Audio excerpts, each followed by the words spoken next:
तो बच्चों, अव्वल एकेडमी की दुनिया में आपका फिर से एक बार स्वागत है। जैसा कि आपको हमने पिछले वीडियो में बताया था कि जो नीट फाउंडेशन कोर्स हमने स्टार्ट किया है सभी आईसीएसई स्टूडेंट्स, आईसीएसई बोर्ड के स्टूडेंट्स के लिए जो कि क्लास 7 to 12 में स्टडी कर रहे हैं, ताकि हम उनको नीट की प्रिपरेशन, जैसे आगे वो अपना मेडिकल करियर चुनते हैं तो उसके लिए उनको नीट क्वालिफाई करना होगा। तो नीट क्वालिफाई करना ही अपने आप में एक बहुत बड़ा चैलेंज है। तो इसकी जो बेस है वो आपकी स्कूलिंग स्टडी से ही होना चाहिए, राइट।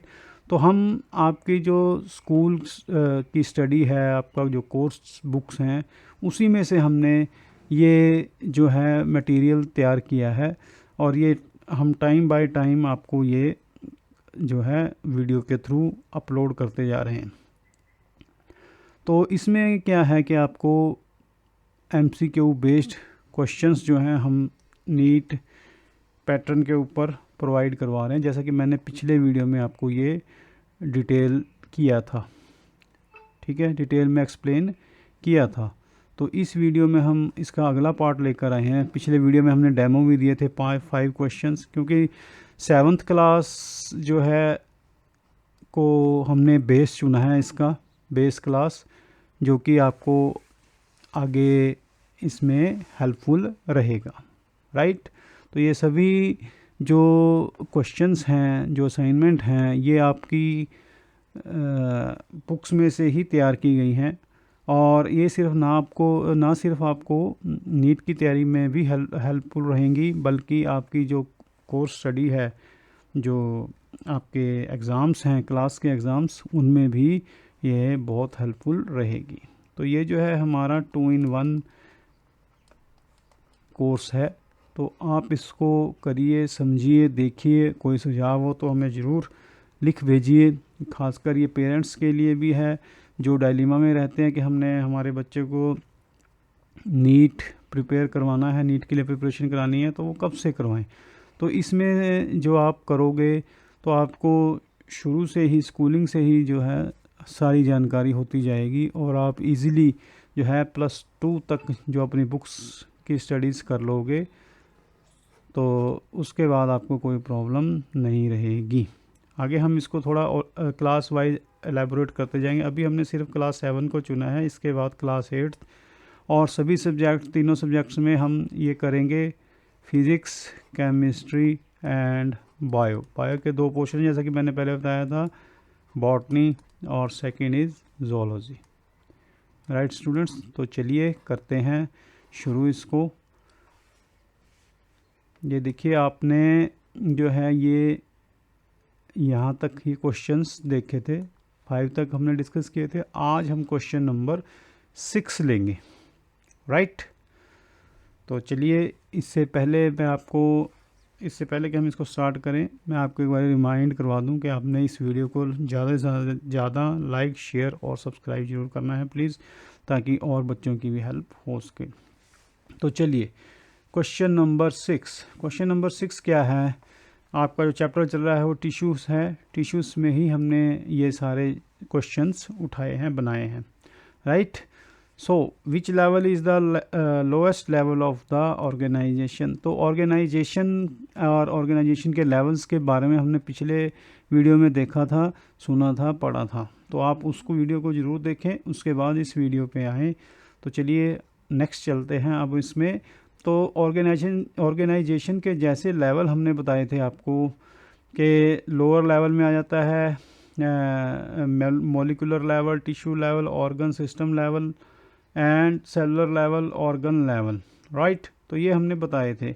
तो इसमें जो बच्चों लोएस्ट लेवल है वो है molecular level of organisation.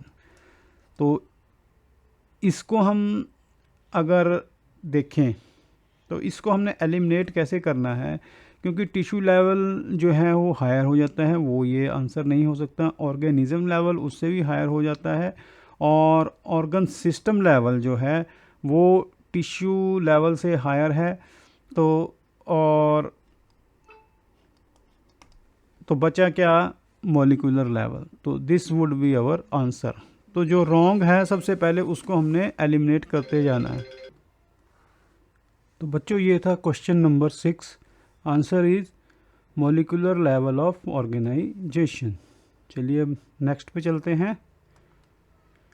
Example of simple multi cellular. पहले क्वेश्चन को आप ध्यान से पढ़ोगे तो it is asking examples of simple multi cellular organisms, right. तो हम इसको एलिमिनेट करते चलेंगे। Amoeba and paramecium both are unicellular. Euglena and paramecium these are also unicellular. Amoeba and Euglena are also unicellular. तो बचा क्या अब यहाँ पर, algae and sponges, right? तो these both algae and sponges are multicellular organisms. तो our answer is D, right? तो चलिए मूव करते हैं नेक्स्ट क्वेश्चन पे, क्वेश्चन नंबर 8.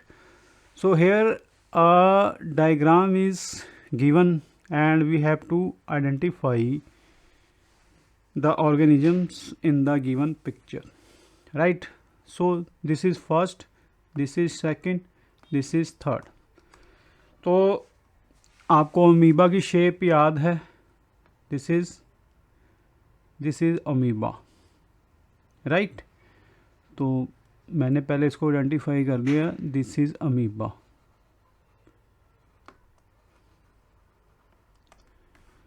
तो अमीबा की शेप सबको याद है, ऐसी होती है।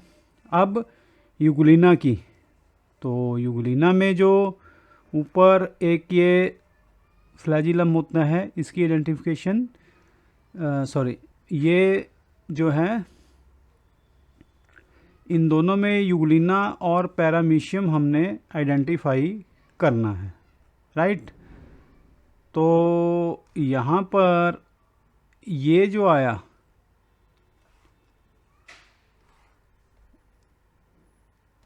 ये वाला number first, this is paramecium. तो यहीं पे लिख देता हूँ मैं इसको, पैरामीशियम। तो बचा क्या अब हमारे पास, थर्ड इज यूग्लिना। तो चलो अब बच्चों ऑप्शंस पे देखते हैं। Second amoeba is right, first paramecium, this one is also right, third is Euglena. तो हमारा देखते ही आंसर मिल गया, that is a. First is paramecium, this one, second is amoeba, this one, and third is euglena, right? तो जो Euglena और paramecium में थोड़ी सी आपको आइडेंटिफिकेशन में प्रॉब्लम आएगी। तो यूग्लिना में देखना है यहाँ पर जो ये कि फ्लैजिलम निकलता है, इससे हमें जो है क्लियर हो जाएगा कि this is Euglena, right.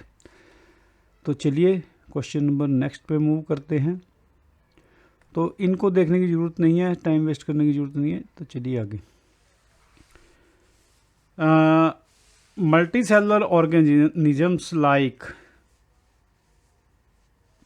Algae and sponges, अभी हमने पीछे भी पढ़ा इनको, these are simple multi cellular organisms. तो ये किसको रिप्रेजेंट करेंगे, like algae, so they basically represent.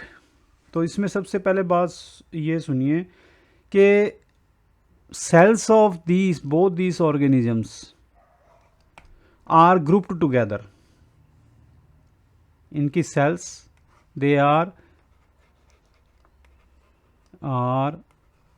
Grouped together, right, but they function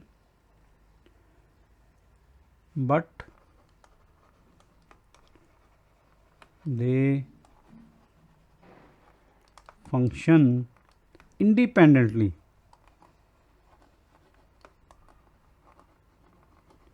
तो इनकी सेल्स जो है, इनकी ग्रुपिंग इकट्ठी होती है पर वो अपना अलग अलग काम करती हैं। तो यहाँ पर हमें जो क्या मिला कि ये जो है lack of division of labour है इनके अंदर, lack of division of labour. तो जैसे यूनिसेलुलर में जो है एक ही सेल के अंदर सब कुछ होता है, यहाँ पर इनकी सेल्स के अलग अलग ग्रुप्स हैं पर वो अपना फंक्शन इंडिपेंडेंटली करते हैं।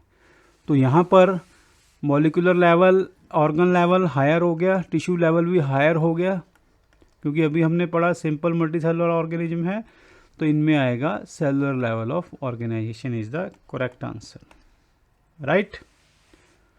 तो चलिए नेक्स्ट पे चलते हैं अब हम। तो जो हमारे सेल ऑर्गेनेलिस हैं, तो सेल ऑर्गेनेलिस समझिए पहले क्या है कि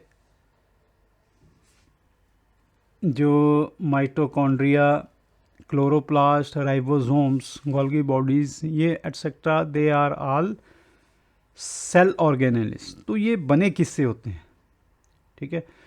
तो आपको छोटी सी सिंपल सी समझ होगी कि हमारी बॉडी को प्रोटीन चाहिए, कार्बोहाइड्रेट्स चाहिए, फैट्स चाहिए, न्यूक्लिक एसिड्स चाहिए। तो ये हमें, तो इसका मतलब क्या है, ये चीज़ें हम खाने में चाहिए, क्योंकि हमारी जो सेल्स हैं इन्हीं से बनी होती हैं। तो इन्हीं से बनी होती हैं मतलब, तो ये क्या हो गए, ये प्रोटीन्स हो गए, कार्बोहाइड्रेट्स हो गए, फैट्स हो गए, दीज आर ऑल प्रोटीन्स,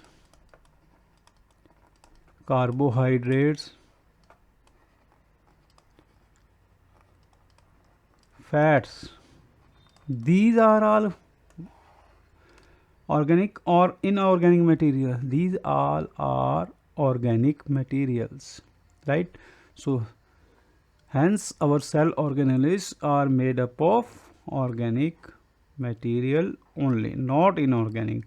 तो ये inorganic तो उड़ गया यहाँ से, बोथ ऑर्गेनिक एंड इनऑर्गेनिक नहीं बोल सकते हम, नीदर ऑर्गेनिक और नॉन ऑर्गेनिक, क्योंकि ये सिर्फ ऑर्गेनिक मटेरियल से बने होते हैं, राइट। तो चलिए इसके बाद नेक्स्ट नंबर 11। नंबर 11 में जो टिश्यू है, tissue is a group of structurally different cells that perform different functions, right? Structurally, तो बच्चों एग्जाम्पल के लिए जैसे मैं इसको आपको समझाने के लिए बोलूं कि हमारी बॉडी में होती हैं मसल सेल,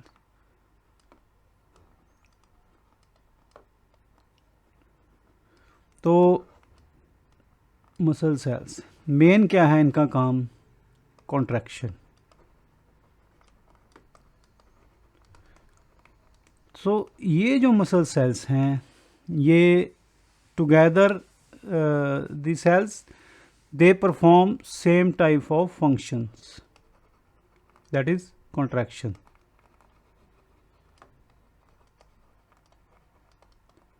और ये जो हैं लुक अलाइक, एक दूसरे से ALI के एक दूसरे से बिल्कुल मिलती जुलती है, सेम है, एंड दे वर्क टुगेदर।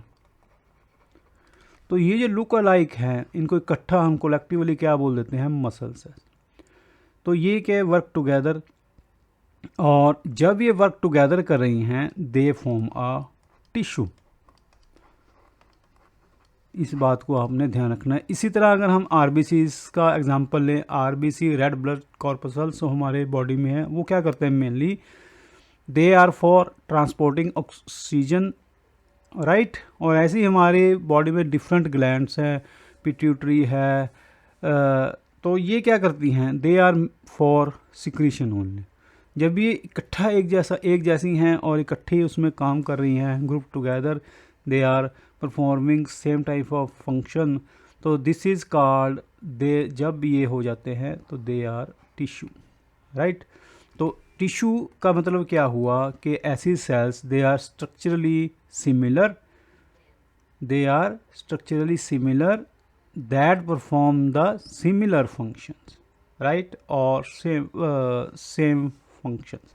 तो यहाँ पर देखेंगे, यहाँ पर स्ट्रक्चरली डिफरेंट ये गया, ये नहीं हो सकता, स्ट्रक्चरली सेम होना चाहिए हमें पहले, ये भी गया।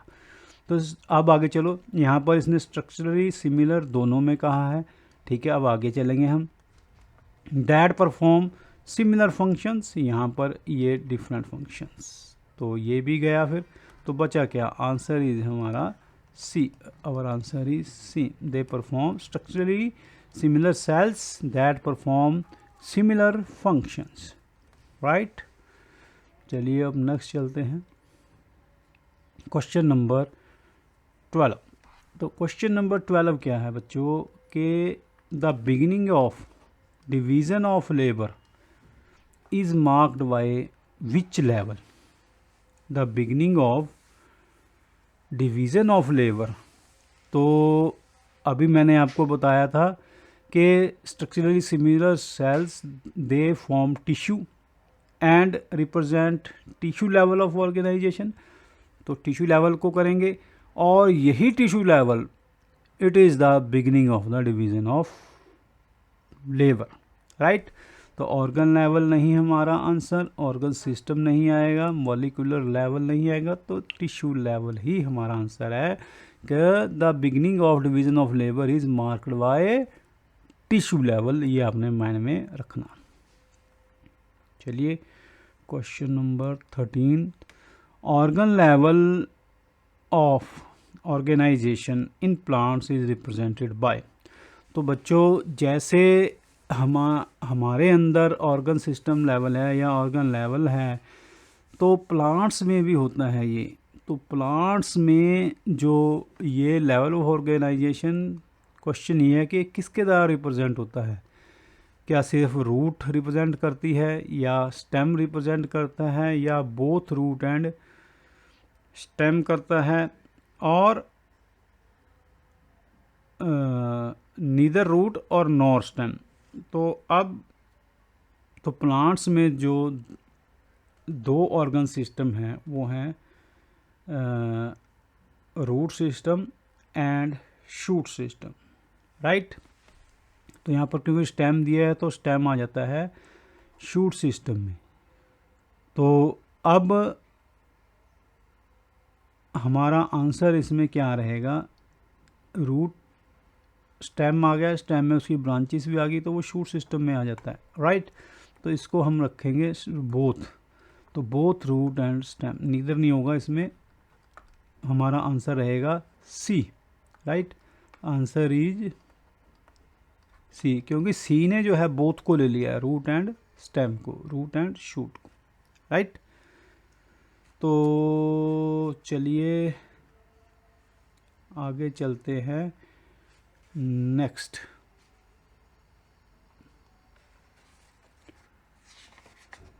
Is when many organs work together to perform one major life function they form.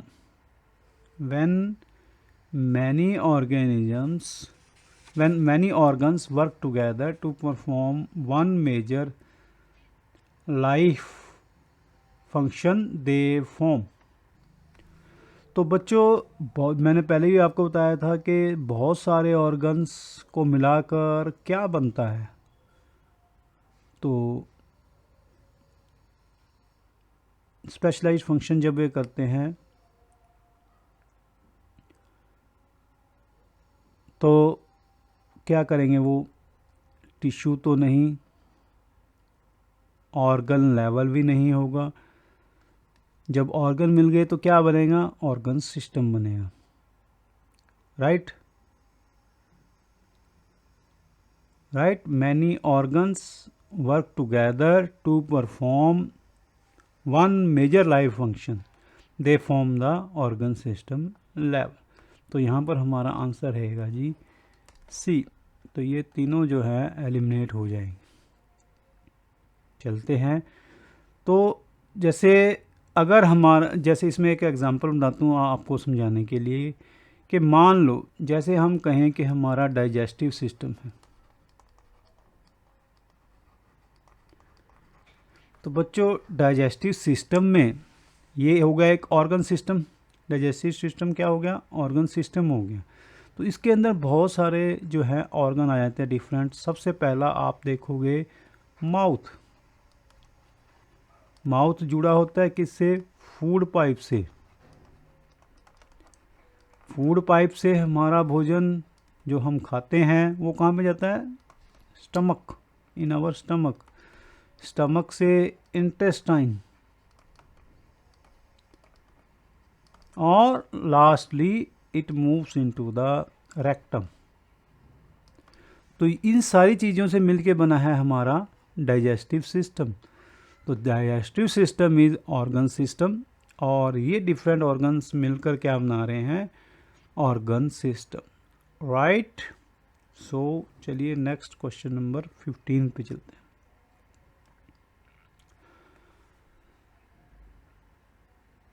तो यहाँ 14 और 15 सेम आ गया, इसको छोड़ते हैं। Question number 16। So does plants है also have organ systems like animals? अभी मैंने पीछे बताया कि आपको प्लांट्स में yes they have organ systems, right, but this organ system is not like ours, but they have different organs. तो अब इसको कैसे समझेंगे?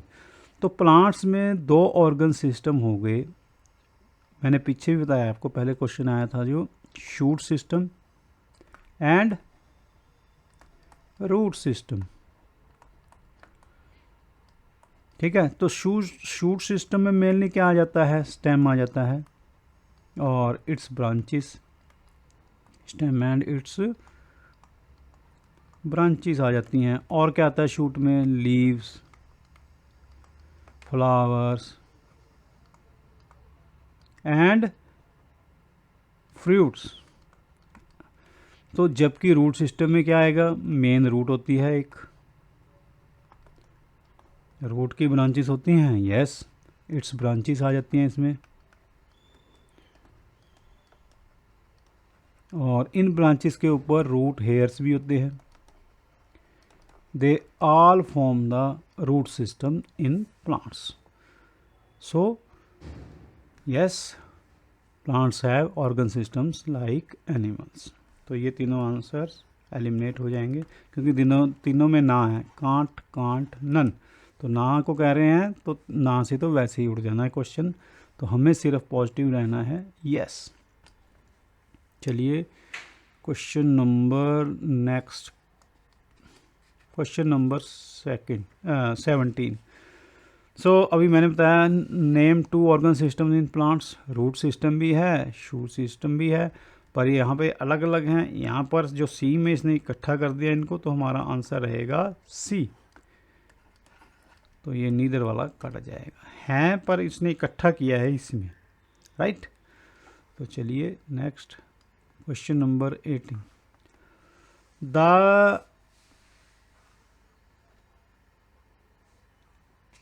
living components of the environment are called dash and non-living component are called dash, right? So ये बच्चों जो living components हैं they are called biotic and non-living are called abiotic, right? तो हमारा आंसर इज बी। ए क्यों नहीं होगा अब? क्योंकि इसने कहा अबायोटिक, तो हमने पहले और दूसरे फिल इन द ब्लैंक्स के जो ऑर्डर है उसके हिसाब से अपना आंसर देना है। आप सोचोगे कि यहाँ पर भी अबायोटिक बायोटिक दिया है, तो वो जो अबायोटिक है this is for this one. तो यहाँ पर क्या है? लिविंग कंपोनेंट्स, इसलिए हम इसको, ये हमारा आंसर गलत हो जाता अगर यहाँ पर हम कर देते अबायोटिक। और यहाँ पर अगर आ जाता नॉन लिविंग कंपोनेंट्स तो उसमें बायोटिक आ जाता, तो नॉन लिविंग के लिए आता है अबायोटिक और लिविंग के लिए आता है बायोटिक। तो हमारा आंसर क्या रहेगा? बायोटिक जो है बच्चों यहाँ पर फर्स्ट फिलअप में आएगा और ये जो है सेकंड में। सो दिस इज़ हमारा answer, this is our answer, answer B, biotic and abiotic, right. तो चलिए नेक्स्ट चलते हैं। तो ये थोड़े बच्चों इसमें बायोटिक और जो अबायोटिक कंपोनेंट हैं ये जो आ जाते हैं levels of organisation higher to organism. ठीक है, ये क्या किस में पढ़ेंगे, लेवल्स ऑफ, ये भी थोड़ा मैं आपको एक्सप्लेन कर दूं, ऑर्गेनाइजेशन हायर टू ऑर्गे। तो बेसिकली जो एक ऑर्गेनिज्म हो गया, जो ऑर्गेनिज्म क्या मतलब क्या है बच्चों, कि ऑर्गेनिज्म जो है वो कभी भी आइसोलेटली जो है सरवाइव नहीं कर सकता। कोई भी व्यक्ति या कोई भी ऑर्गेनिज्म अकेला सरवाइव नहीं करेगा इस दुनिया में। तो उसको रहने के लिए दूसरों का साथ चाहिए होता है, दूसरी चीज़ों का। उन चीज़ों में जो आ जाती है कि उसमें लिविंग भी आ जाती हैं, लिविंग को बोलते हैं हम बायोटिक, और नॉन लिविंग भी आ जाते हैं, वो बोलते हैं अबायोटिक। तो ये सारे कंपोनेंट किसके होते हैं हमारे, ये एनवायरनमेंट के होते हैं। ठीक है, एक शब्द एनवायरनमेंट जिसे हम वातावरण बोलते हैं, तो इसके दो कंपोनेंट हो गए, बायोटिक एंड एबायोटिक, जो मैंने यहाँ पे बताया। तो ये जो इंटरेक्शन फॉर्म्स होती हैं, different levels of organisation have organisms in their order of increasing complexity. जैसे जैसे ऑर्गेनिजम्स की कॉम्प्लेक्सिटी बढ़ती जाएगी तो ये जो है इनका ऑर्डर बढ़ता जाएगा, स्टैंडर्ड ऑफ लिविंग। तो इसमें क्या है कि इनमें से अगर मैं बताऊं इसमें सबसे पहले आ जाता है पॉपुलेशन लेवल। ठीक है, ये आपको पता ही है। फिर इस पॉपुलेशन से क्या बनती है, एक कम्युनिटी बनती है, वो आ जाती है कम्युनिटी। उस लेवल को बोलें community level, community level, right. उसके बाद जो है चीज़ चलेगी जी इकोसिस्टम। एक इकोसिस्टम बन गया और इस इकोसिस्टम में आ गया बायोस्फीयर। इस बायोस्फीयर के अंदर ये सारी चीज़ें कंटेंड होती हैं, पॉपुलेशन, कम्युनिटी, इकोसिस्टम, राइट। तो चलिए आगे चलते हैं, क्वेश्चन नंबर 90। तो ये इन्होंने एक स्टेटमेंट टाइप क्वेश्चन दिया है कि the statement the members of a biotic community and abiotic components of their environment together form and ecosystem. जैसे मैंने आपको बता ही दिया कि बायोटिक और अबायोटिक कंपोनेंट मिलकर क्या बनाते हैं बच्चों, इकोसिस्टम। तो ये इन्होंने पूछा भी क्या ये स्टेटमेंट ट्रू है, फॉल्स है, can't say neither A nor be. तो ये हमने अब देख ही लिया, आपको समझाने की ज़रूरत नहीं है।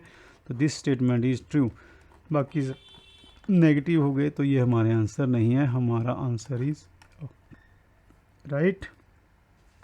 ये इजी था क्वेश्चन क्योंकि मैंने पीछे एक्सप्लेन कर दिया था। चलिए क्वेश्चन नंबर 20। अब ये 20 नंबर क्या कहता है कि levels of organisation higher to organism. तो एक ऑर्गेनिज्म हो गया, सपोज ह्यूमन हो गया, उससे ऊपर वाले क्या हो गए, मैंने आपको पीछे बताया ही है सारे।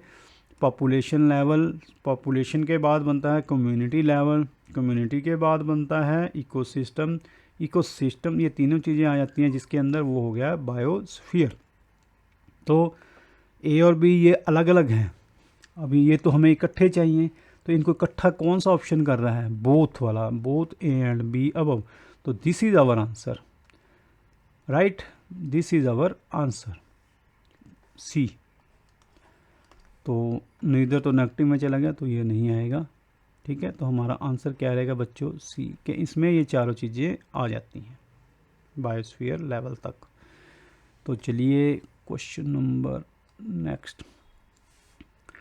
सो a part of universe that supports life on the earth. Universe का ऐसा पार्ट जो लाइफ को सपोर्ट करता है, जहाँ पर जीवन है, वो कौन सा है।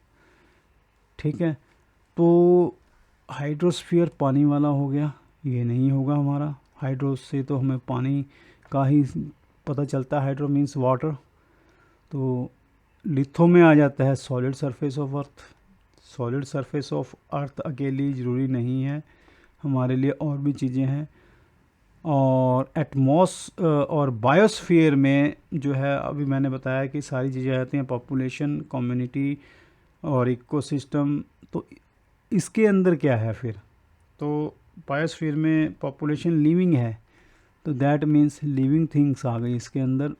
Our answer is biosphere. C पर अभी हम डी पर भी नज़र डालेंगे। ये है एटमॉस्फेयर। एटमॉस्फेयर बेसिकली क्या है? गैसियस जो चीज़ें हैं इसके अंदर आ जाती हैं। इस एटमॉस्फेयर के अंदर नो डाउट हाइड्रो और लिथोस्फीयर तो आता ही है, राइट बच्चों।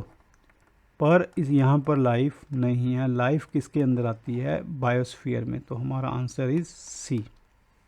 चलिए आगे चलते हैं। अ डैश इज़, ये अब fill in the blanks type में है question. A dash is the collection of all the ecosystems. अब एक इकोसिस्टम हो गया, बहुत सारे इकोसिस्टम्स हो गए। In a geographical area which has the same climatic conditions. तो बच्चों बहुत सारे इकोसिस्टम्स जो मिलकर बनाएंगे, एक जियोग्राफिकल एरिया में मिलकर बनते हैं, और जो सेम क्लाइमेटिक कंडीशंस, जिनका वातावरण जो सेम है, उसमें जो अगर वो सांस ले रहे हैं, जी रहे हैं, तो वो क्या रहेंगे कि they are called biome. Ecosystem जो बायोस्फीयर हैं, बहुत सारे बायोस्फीयर बायोम में आ जाते हैं। That is our answer is A. Biosphere हो नहीं सकता, क्योंकि मैंने पढ़ा दिया आपको, ये भी नहीं हो सकता, ये भी नहीं हो सकता। तो ये बायोम बेसिकली क्या है कि जैसे ट्रॉपिकल रेन फॉरेस्ट हो गए, टेम्परेट फॉरेस्ट, फॉरेस्ट का ही लगा लें अगर हम, तो ये सारे क्या है, अलग अलग हैं। रेन फॉरेस्ट हो गए, टेम्परेट फॉरेस्ट हो गए, अल्पाइन फॉरेस्ट हो गए, डेजर्ट्स हो गए। तो ये सारे अलग अलग क्या हैं? These are all examples of biomes, right. तो इनमें डिफरेंट जो है बायोस्फीयर आ जाते हैं, सॉरी इकोसिस्टम आ जाते हैं। तो they are all examples of biome. तो एक बायोम में जैसे मैं यहाँ पर आपको लिख दूँ, अलग अलग इकोसिस्टम आ गए। इकोसिस्टम में क्या आ गया कि जैसे ट्रॉपिकल रेन फॉरेस्ट आ गया,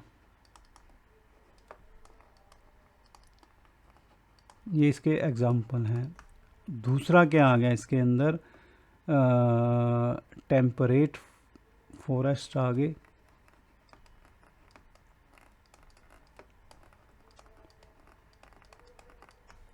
उसके बाद क्या आ गया? अल्पाइन फॉरेस्ट आ गए। डिफरेंट टाइप के फॉरेस्ट हैं, ये जंगल हैं। उसमें और क्या आ गया? डेजर्ट भी आ जाता है,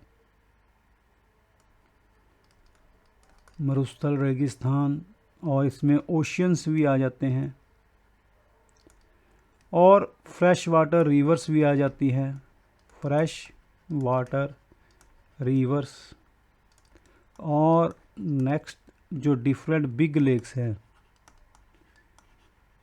झीलें हो गई जो बड़ी बड़ी, वो सारी भी बायोम में आ जाती हैं। ये सारे बायोम के एग्जांपल्स हैं।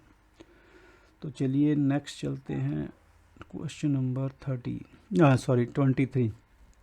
All water bodies that is ponds, lakes, streams, rivers, seas and ocean, ये सारी क्या हैं? वाटर बॉडीज़ हैं। आर कंटेंड इन, तो वाटर के लिए तो एक ही स्फीयर है, बायोस्फीयर का एक ही स्फीयर है, दैट इज़ हाइड्रोस्फीयर। तो ये नो डाउट आंखें मीच करके इसको लगा दीजिए। हाइड्रो जहाँ से शुरू हुआ तो दैट इज़ हाइड्रोस्फीयर्स, उसमें सारी जो है पानी वाली चीज़ें आ जाएंगी। बच्चों अभी तक अगर आपने इसको लाइक नहीं किया है, शेयर नहीं किया है, तो इसको जो है लाइक, शेयर, सब्सक्राइब जल्दी से कर दे, ताकि दूसरे बच्चे भी इसको पढ़ सके, समझ सकें। 24 जो लिथोस्फीयर है, it represents the dash surface of earth and is made up of dash and dash. थोड़ा ट्रिकी क्वेश्चन भी है ये, फिलअप भी है। तो यहाँ पर तो जैसे मैंने आपको पहले बताया था कि lithosphere is the solid surface, ठीक है। Dash surface means solid.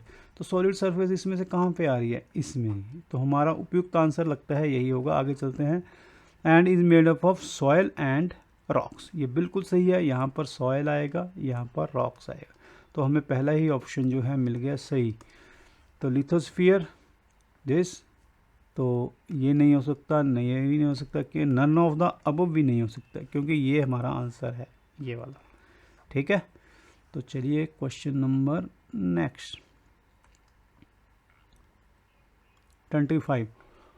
The gaseous covering, जहाँ गैसियस कवरिंग आ जाए, that involves both hydrosphere and lithosphere, ये मैंने पहले ही बताया था आपको कि जहाँ पे गैसियस कवरिंग आ जाए तो वहाँ पर एक ही शब्द हमें ध्यान में आता है, दैट इज़ हम आवर एटमॉस्फियर। तो बिल्कुल बिना डाउट इसको सी लगा देना, ये हमारा आंसर नहीं है। These are all parts of,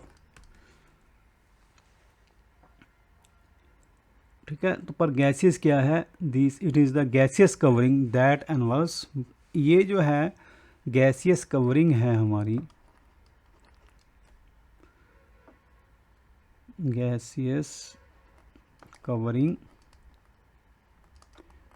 that involves both hydrosphere and lithosphere, right. तो यहाँ पर जो हमारे एटमॉस्फेयर में जो 7-8 किलोमीटर, कहाँ पर 7-8 kilometre above sea level, organisms and their spores exist above 7 to 8 kilometre above the sea level, ठीक है। फिर आप कहोगे कि जो बर्ड्स एंड इंसेक्ट ये क्या हैं, ये these are all aerial animals, birds and insects are aerial animals that also exist in the atmosphere, right, in the 7 to 8 kilometres above the sea level. तो बच्चों ये वीडियो अभी कुछ बड़ा भी हो गया है, तो ये हमारे 25 क्वेश्चंस हैं अभी तक इस टिश्यू चैप्टर के। आगे इसका जो और भी इम्पोर्टेंट पार्ट जो है शुरू होना है, उसमें उसको डिस्कस करेंगे, उसके क्वेश्चन लेंगे टिश्यूज़ के ऊपर, एनिमल्स एंड प्लांट टिश्यू के ऊपर। तो उसको ध्यान से देखिएगा, और अगर ये वीडियो आपको समझ में आ गया है तो कृपया इसे लाइक शेयर सब्सक्राइब ज़रूर करें। इससे जो है हमें लगता है कि बच्चे हमें देख रहे हैं और सीख रहे हैं।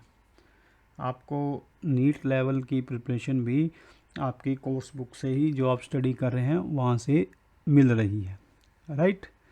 तो चलिए अब गुड बाय कहने का टाइम आ गया। गुड बाय, अगले वीडियो में मिलेंगे टिश्यूज़ के ऊपर और इम्पोर्टेंट क्वेश्चंस के साथ। Till then it's good bye.